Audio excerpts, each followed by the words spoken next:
Good morning, welcome back to Students Ace Life. I hope you're having a wonderful week and a wonderful day. Today's video is brought to you at 5 a.m. in my house.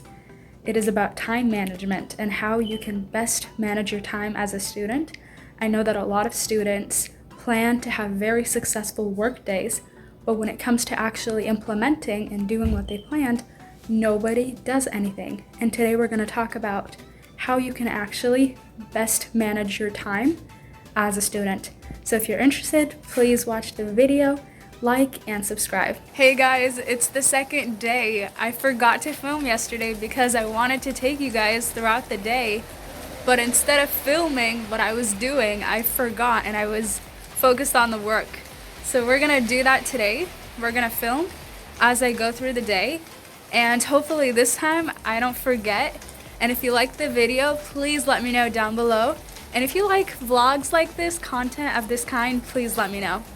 Okay, you guys, honestly, the first time management tip I have is to prioritize, because it's quite impossible to get everything that you want to do done in a single day. Like, there's so many things that I want to do that I'm not going to be able to do because I only have 24 hours. And so what I do is think about what are the most important things for me right now to be able to get done, and what would I feel most proud of if I get done today. If I have to eliminate a bunch of stuff, I'm gonna eliminate those things because I only want the most important things done. Prioritizing just enables you to focus on the things that really matter.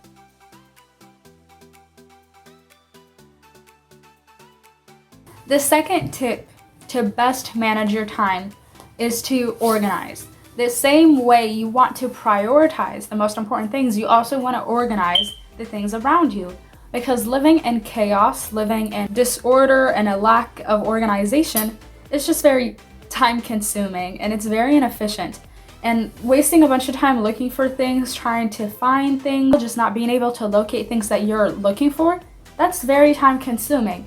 And I'd much rather spend that time doing actual things than going around looking for them.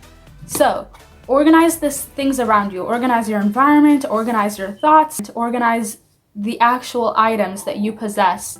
And I promise, when you are organized, you'll just find that everything flows smoothly and easily. I am currently in my bathroom right now because I am going to take my own advice into fruition and actually organize my bathroom because it needs some little handy dandy organization.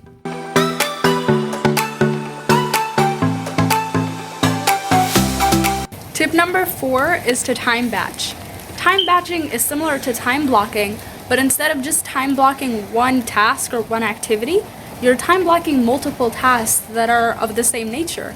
So for instance, if I'm going out grocery shopping, I will also go out to fix my car or deposit a check and do things, run errands that are of the same nature, since I'm already out and about and doing all kinds of stuff. So what time batching basically does is it helps you decrease the transitioning time between tasks and in essence be efficient because you're not spending time trying to switch back and forth between multiple activities. So what I'm gonna do now, since we talked about time batching, is also organize my closet and organize my dresser because I'm already in organizing mode. I've already done my bathroom, so I'm gonna go ahead and do my closet.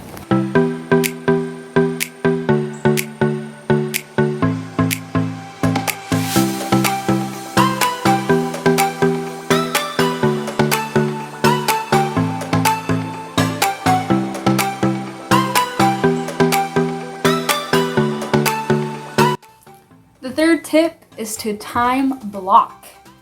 I do not like to-do lists. People who do to-do lists and can actually use them are heroes, in my opinion, because you're just giving yourself a list of random items that are, first of all, not prioritized, and second of all, not scheduled. So a list of to-do things, in my opinion, doesn't do anything because I just look at that and I'm overwhelmed. How am I gonna finish all of those things in just this amount of time? So time blocking essentially allows you to get all the items from the to-do list and put them into blocks of time that you can actually do. So instead of just having a random list of things that I don't know when I'll be doing, I can actually see myself doing those things in those blocks of time. So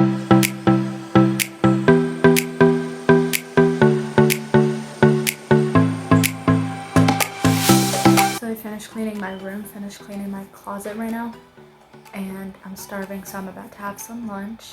I made a quick and easy bean and egg burrito, very healthy and very fast, that you can check out in the description box below if you'd like. I'll show it to you guys right now.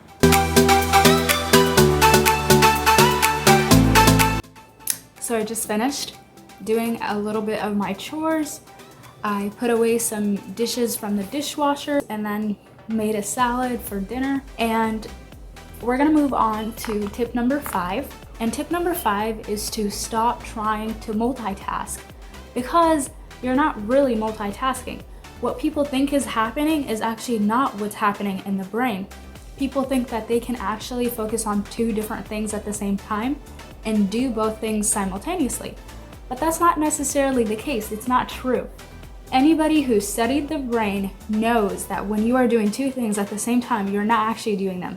What happens is that the brain switches between both things in rapid succession, which means that you're being sporadic in the amount of focus you give to each task, because you switch from on and off, and that's not focused work. Instead, what you should do if you want to be efficient is to use N.E.T. And N.E.T. stands for no extra time, and it's a method that people use that allows you to incorporate one task into the time block of another task.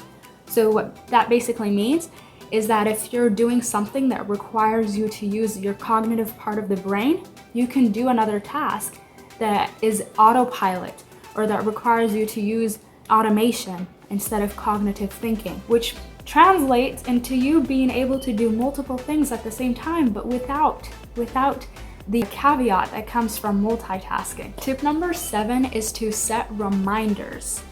Stop expecting yourself to remember everything, because we're human. We're not gonna remember everything. There's so much to remember, and there's so much to keep track of. There's so many deadlines, so many dates, so many events, important things to keep track of, that it's impossible to do that on your own. This is an urge for you to take advantage of the tools and people around you. Rely on powerful tools like phone reminders, planners, calendars, everything that you can get your hands on to organize your life and to remind you of when you need to do certain things, so that you are aware of them and so that you can actually do them and not forget. The 8th tip is Parkinson's law. The actual tip is to minimize deadlines, and it comes from Parkinson's law because the law states that the amount of work it takes you to complete as a task is usually the amount of time that you allot to it. So let's say that you give yourself 3 weeks to finish an assignment or project that is due in 3 weeks. You're gonna actually spend all those 3 weeks getting that thing done. But if you minimize the deadline, which means if you cut it short from 3 weeks to, let's say, a week or half a week, you can actually get that assignment, same assignment, you can actually get it done in that short amount of time, because that's what Parkinson's law is. And it's just a psychological thing that you can do, or you can take advantage of, to help you be efficient and do the same thing in less time. The 9th tip, and probably the hardest one for most people to do, is to delegate. Delegating means entrusting other people around you to do certain things, to give other people tasks that they can do and take the pressure off of yourself by doing that. And the reason why this is an important tip for time management is because there's so many things that you need to do, and you're not good at all of them. You're not going to be the most efficient, perfect candidate for every single task. You're not, because we're not superheroes here.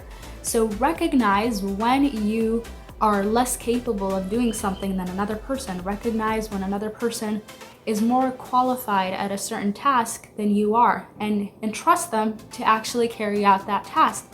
Because if you don't do that, then you're going to be arrogant and stubborn and probably be stuck trying to do a task that you're not good at, that you're not going to be efficient at, and that's going to waste time.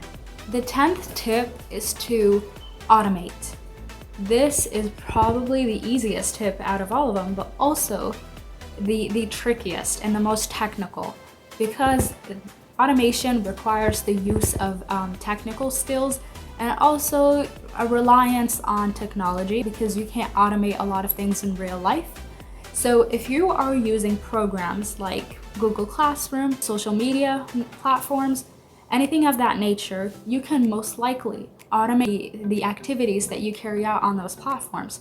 For instance, you guys know the blog, the Students Ace Life blog. I automate most of those blogs when they will be released. I automate most of the things I do on social media, which allows you to alleviate a lot of the stress that comes from worrying about when a certain thing will be released to the public. So you can finish the work and then automate it right away, instead of setting another time block to release it when you want it to be released.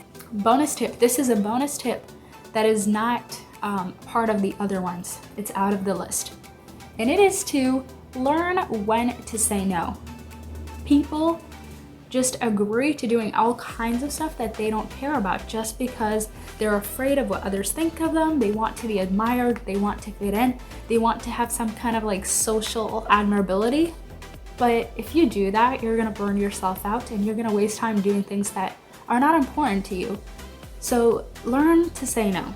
Learn to get yourself respectfully out of situations that are going to be too demanding for you, that don't serve your interests and that don't serve your endeavors. That doesn't mean just be a jerk and, get everybody out of your life, but it just means to respectfully decline. You're not being selfish, you're not being a jerk, you're not being mean. You're just prioritizing based on a hierarchy that only you have the right to create. All right, you guys, this was it. Those are all the tips. I hope you enjoyed them. I also hope that they were of use to you. If you like this style of videos, vlogging, please let me know down below as well, because it was very fun having all of you along with me. So please let me know if you enjoyed this video, and as always, have a wonderful week.